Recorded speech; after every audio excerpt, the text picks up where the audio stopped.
Friends, இப்போ நம்ம உலகத்திலேயே மிகப்பெரிய ஸ்போர்ட்ஸ் ஈவெண்ட் ஒலிம்பிக்ஸ் அப்படின்னு தான் நினச்சிட்ருக்குறோம். ஆனால் அதற்கு இணையான இன்னொரு ஸ்போர்ட்ஸ் ஈவெண்ட் இருக்குது. அதுதான் ஃபீஃபா வேர்ல்டு கப் சாக்கர் மென். இது 4 வருடத்திற்கு ஒரு முறை நடக்கும். கடந்த முறை 2022 கத்தாரில் நடந்துச்சு.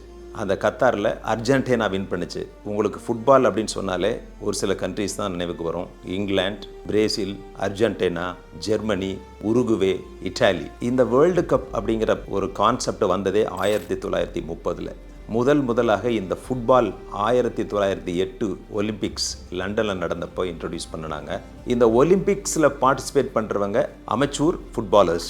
அவங்க ப்ரொஃபஷனல் பிளேயர்ஸ் கிடையாது. 1930 இருந்து முதலாக இந்த ஃபீஃபா வேர்ல்டு கப் சாக்கர் மென் வந்துச்சு. இது பெண்களுக்கும் ஒரு வேர்ல்டு கப் இருக்குது. ஆனால் அதிக அளவில் பிரசித்தி பெற்றிருப்பது இந்த வேர்ல்டு கப் ஃபீஃபா. அதிகமான நாடுகள் அதில் பங்கேற்கவில்லை. அப்போ நடந்த போட்டியில் உலகக்கோப்பையை முறையாக கைப்பற்றியது யார் அப்படின்னு சொன்னால் அந்த ஹோஸ்ட் கண்ட்ரி உருகுவே மட்டும்தான். இந்த ஃபீஃபா சாக்கரில் பல இன்ட்ரெஸ்டிங் சுவாரஸ்யமான தகவல் இருக்கின்றன. அதை பார்க்கலாம். இப்போ 2026 ஃபீஃபா வேர்ல்டு கப் வருகின்ற ஜூன் 11 ஜூலை 19 வரலும் நடைபெறுகின்றது. இது 3 நாடுகளில் நடைபெறுகின்றன. ஒன்று USA, கனடா அண்ட் மெக்சிகோ. முறையாக 3 நாடுகளில் இந்த வேர்ல்டு கப் ஃபீபா நடக்குது. இதில் அதிகமான நாட்கள் அமெரிக்காவில் நடக்கும், ஒரு சில நாட்கள் கனடா, ஒரு சில நாட்கள் மெக்சிகோ. இந்த 3 நாடுகள்லையும் மாறி மாறி மேட்சஸ் நடைபெறும். இந்த ஃபைனல் மேட்ச் ஜூலை 19. அப்போது நம்முடைய நாட்டில் ஜூலை 20 இருக்கும். உலகத்திலேயே ஒலிம்பிக்ஸுக்கு அடுத்து அதிகமாக இந்த ஃபுட்பால் மேட்சை தான் பார்க்குறாங்க. 2022 கத்தாரில் நடந்த மேட்ச்சில் மொத்தம் 500 கோடி பேர் வாட்ச் பண்ணியிருக்கிறாங்க. ஃபைனல் மேட்சை மட்டும் 150 கோடி மக்கள் டெலிவிஷன்லையும் நேரடியாக 2 லட்சம் பேரும் பார்த்துட்டு இருந்திருக்காங்க. இப்படி இந்த வேர்ல்டு கப் நடக்கிறப்போ எல்லாருமே உலகத்தினுடைய பாதி மக்கள் தொகையே இந்த டிவி முன்னாடி தான் இருக்கும். அப்படிப்பட்ட ஒரு இன்ட்ரெஸ்டிங்கான மேட்ச் தான் இந்த ஃபுட்பால். இதில் மொத்தம் 11 நபர்கள் இந்த டீமில் இருப்பாங்க. அதுக்கு ஒரு கேப்டன், கோலி, அதாவது கோல் கீப்பர் அப்படின்னு சொல்லுவாங்க. இது எல்லாமே உங்களுக்கு தெரியும். இந்த தடவை நடக்கிற 2026 வேர்ல்டு கப்பில் 48 நாடுகள் கலந்து கொள்கின்றன. அந்த 48 நாடுகளில் யூரோப்பிலிருந்து மட்டும் 16 டீம்ஸ் வருது. ஏசியாவிலிருந்து 9 நாடுகள் வருகின்றன. முறையாக 4 நாடுகள் இந்த போட்டியில் கலந்து கொள்ள போகின்றன. ஒன்று குராக்கோ, அது கரிபியன் கண்ட்ரி. இன்னொன்று லெப்பேவர்டே அப்படிங்கிறது. 3வது உஸ்பெகிஸ்தான். அடுத்து ஜோர்டான். இதில் என்ன இன்ட்ரெஸ்டிங்னா, இந்த குராக்கோ அப்படிங்கிற கண்ட்ரி கரிபியனில் இருக்குது. மொத்த பாப்புலேஷனே 1.5 லட்சம் பேர் தான். அந்த நாடு இப்போ இந்த முறை மேட்சில் கலந்து கொள்ள போகிறாங்க. அது மட்டும் இல்லை, ஈரான், ஈராக் இதுவும் கலந்து கொள்ள போகின்றது. அமெரிக்காவுக்கு ஈரான் டீம் வருமா அப்படிங்கிறத பொறுத்திருந்து தான் பார்ப்போம். அது கனடாவில் விளையாடலாம் அல்லது மெக்சிகோவில் விளையாடலாம். உங்கள் முன் இது சம்பந்தமாக ஒரு கேள்வி எழலாம். ஏசியாவிலேருந்து 9 டீம் போகுது, ஏன் நம்ம இந்தியா டீம் இல்லையா அப்படின்னு கேட்கலாம். இதுவரையிலும் இந்த ஃபீபா உலக கோப்பையில் இந்தியா கலந்து கொள்ளவே இல்லை. 1952, 60 ஒரு சான்ஸ் கிடைச்சது. ஆனால் நாம் பங்கேற்க முடியவில்லை. ஆனால் ஏசியன் ஃபுட்பாலில் நம்ம நிறைய முறை கோல்டு வாங்கியிருக்கோம்.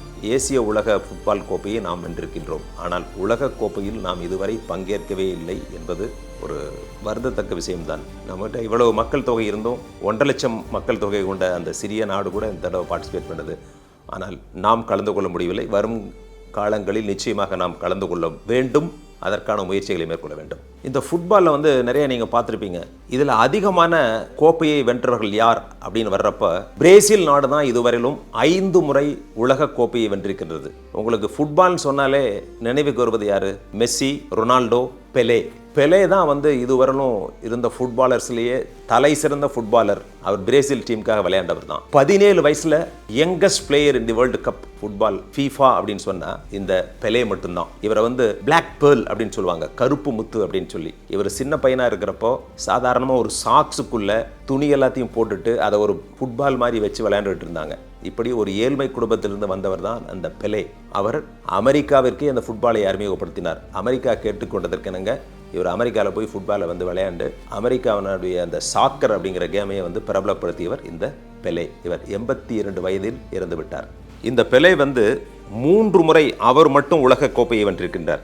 1958, 62, 70 இந்த 3 வருடங்களில் நடந்த FIFA வேர்ல்டு கப்பை வந்து வின் பண்ணவர் இந்த பெலே.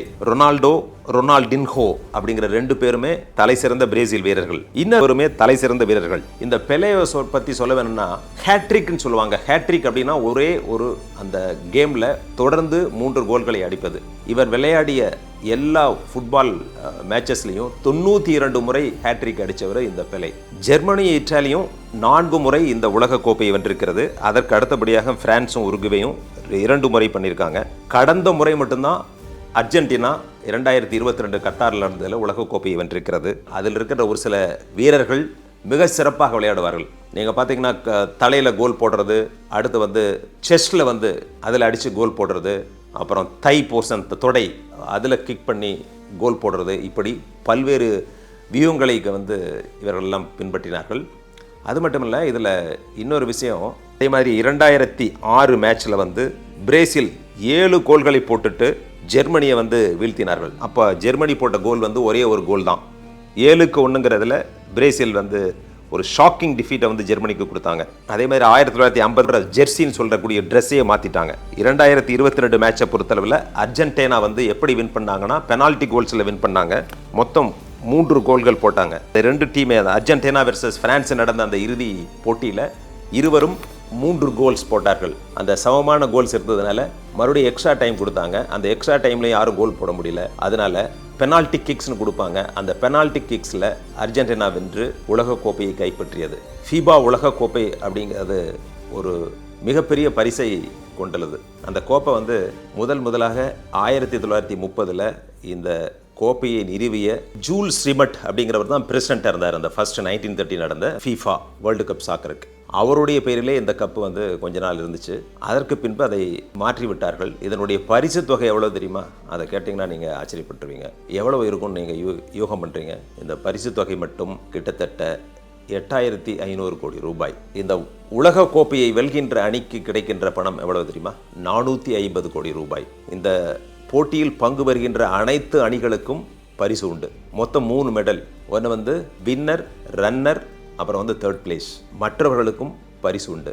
குவார்டர் ஃபைனல், செமிஃபைனல், அப்புறம் எல்லா பார்ட்டிசிபென்ட்ஸ்க்குமே. முதல்ல வந்து வெறும் 11 நபர்களுக்கு மட்டும் கொடுத்து கொண்டிருந்தார்கள். ஆனால் இந்த டீமில் வர்ற எல்லாருக்குமே, கோச், டீம்மேட்ஸ் எல்லாத்துக்குமே உண்டு. அது இல்லாமல் அம்பையர்ஸுக்கும் நிறைய பரிசுகள் உண்டு.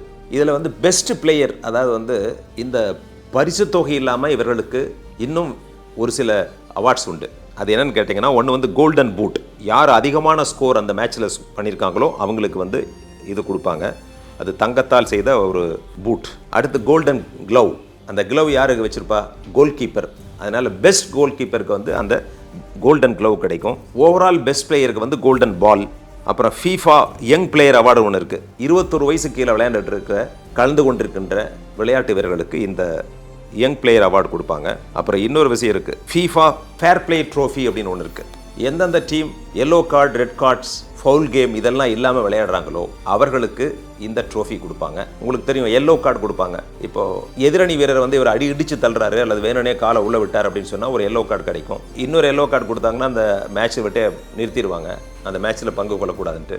ரெட் கார்டு கொடுத்தாங்க அப்படின்னு சொன்னால் தொடர்ந்து 2-3 மேட்ச்சில் வந்து பங்கேற்க முடியாது. இப்படி பல்வேறு விதிகள் அந்த உலகக்கோப்பையில் இருக்கின்றன.